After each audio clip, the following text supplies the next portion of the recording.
Britaniyaning mashhur 442 nashri 2009-yilgi Barselonani Yevropa Chempionlar Ligasi tarixidagi eng yaxshi jamoa deb e'lon qildi.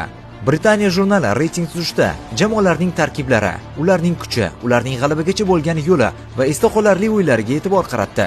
Reyting bo'yicha top 10 talik quyidagicha: 2009-yili Josep Guardiola boshchiligida treblga erishgan Barselona birinchi, ikkinchi o'rinda Luis Enrique boshchiligida o'tgan mavsum Chempionlar Ligasida g'alaba qozonib trebl qayd etgan Paris Saint-Germain, 3-o'rinda 2023-yil Josep Guardiola boshchiligida Angliyada treblga erishgan ikkinchi jamoa sifatida tarixga kirgan Manchester City, 4-o'rinda Sir Alex Ferguson boshchiligida tarixiy comeback muallifiga aylangan Manchester United, 5-o'rinda 2020-yilda Hansi Flick boshchiligida treblga erishgan Bavariya, 6-o'rinda Luis Enriquening 2015-yildagi treblga erishgan Barselonasi, 7 va 8-o'rinlarda esa 2017-2018-yillarda Chempionlar Ligasida g'alaba qozongan Real Madrid jamoasi.